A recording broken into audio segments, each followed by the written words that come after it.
உங்கள் breast milk secretion increase பண்ணுறதுக்கு ஒரு சூப்பர் ஃபுட் சொல்லவா? ப்ளீஸ், இன்னும் எத்தனை நாள் தான் இதெல்லாம் நம்ப போகிறீங்க? breast milk secretion இன்க்ரீஸ் பண்ணுறதுக்கு ஒரே ஒரு ஃபுட் ஒரே ஒரு டேப்லெட்னு ஒன்று கிடையவே கிடையாது. பேலன்ஸ் டயட்னால மட்டும்தான் breast milk இன்க்ரீஸ் பண்ண முடியும்.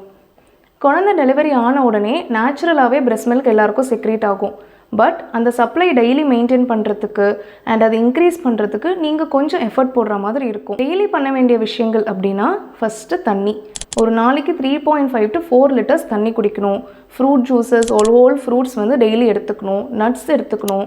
அண்ட் முக்கியமாக எந்த மீலுமே ஸ்கிப் பண்ணாமல் சாப்பிடணும். அண்ட் வீக்லி பண்ண வேண்டிய விஷயம் அப்படின்னா வீக்லி 3 டைம்ஸ் கீரை வகைகள் எடுத்துக்கணும். முக்கியமாக முருங்கைக்கீரை, அப்புறம் பாலக்கீரை.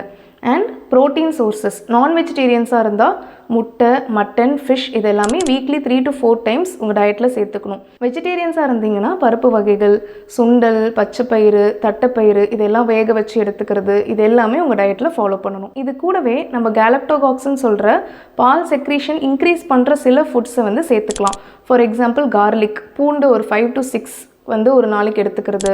அதே மாதிரி ஓட்ஸ் கஞ்சி, பால் சொரா இது எல்லாமே உங்கள் டயட்டில் சேர்த்துக்கலாம். ஃபைனலி உங்கள் பேபி கூட ஒன்றா தூங்கி உங்கள் பேபியை கடல் பண்ணி கொஞ்சம் விளையாடுங்க.